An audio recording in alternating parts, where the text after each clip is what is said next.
Halo teman-teman, pada video pembelajaran manajemen strategi kali ini akan dibahas mengenai Objectives and Key Results atau OKR bersama saya Hasna Imtiaz Hanifah dari D4 Akuntansi Reguler Politeknik Keuangan Negara STAN. Sebelumnya, kita harus mengetahui terlebih dahulu apa sih definisi dari OKR itu. OKR merupakan suatu tool atau alat berupa Critical Thinking Framework yang digunakan sebagai metodologi sistematis dalam goal setting atau perumusan tujuan perusahaan, dan ia berfungsi sebagai alat mengukur fokus prioritas perusahaan untuk mendorong keterlibatan kolaboratif para stakeholder. OKR ditemukan pertama kali pada tahun 1970-an oleh Andy Grove yang selanjutnya dipelajari oleh John Doerr pada tahun 1975. Pada tahun 1999, John Doerr mulai memperkenalkan penerapan OKR pada Kleiner Perkins Caufield sebagai anak investasi Google yang sekarang diterapkan pula pada startup company seperti LinkedIn, Twitter, and Spotify. Selanjutnya kita akan membahas mengenai komponen OKR yang terdiri dari Objectives and Key Results. Pembahasan pertama yakni mengenai objektif. Objektif atau tujuan yang ditetapkan merupakan deskripsi kualitatif yang harus dicapai oleh perusahaan. Ia harus bersifat singkat, inspirasional, menarik. Selain itu, tujuan perusahaan harus bersifat memotivasi dan menantang tim, sehingga objektif yang dibuat haruslah tidak sederhana dan tidak terlalu mudah untuk dicapai. Kemudian kedua yakni key results, yaitu serangkaian matriks yang mengukur perusahaan menuju objectives. Berbeda dari objectives, key results ini harus bersifat kuantitatif dan terukur. Setiap objektif hendaknya memiliki 3-5 key results. Ini merupakan jumlah yang ideal agar perusahaan tetap terfokus. Selanjutnya, kita memasuki bagaimana cara menyusun OKR tersebut.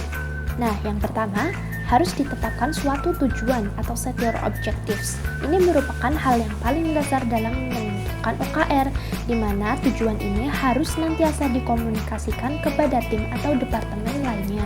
Setiap tim ini harus menentukan tujuan yang selaras dengan tujuan perusahaan secara garis besar. Yang kedua, yakni define your key results. Tadi sudah dikatakan bahwa setiap tujuan memiliki 3-4 atau 5 measured key results yang didasarkan pada pertumbuhan, kinerja, pendapatan, dan juga interaksi. Sebagai contoh, meningkatkan sesuatu dari X ke Y atau mengurangi sesuatu sebesar X%.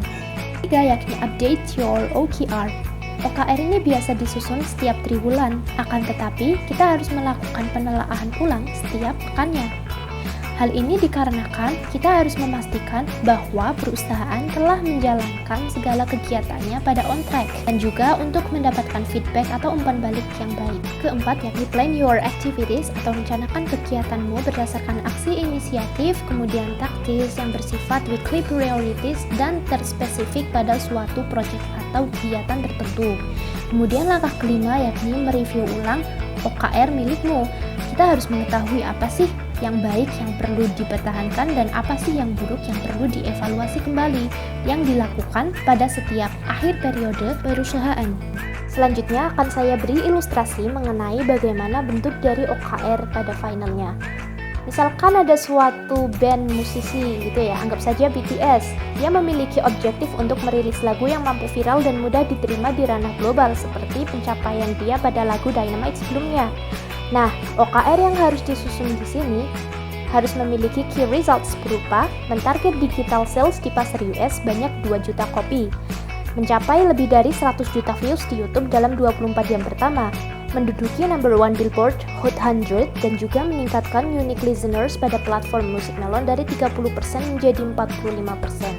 Nah, OKR ini menjadi salah satu tools yang diunggulkan karena sifatnya yang berfokus pada prioritas, meningkatkan kolaborasi, memperinggi angka accountability tracking, dan juga memberikan measured goals atau tujuan yang cukup kompetitif dan ambisius, serta bersifat menantang bagi perusahaan.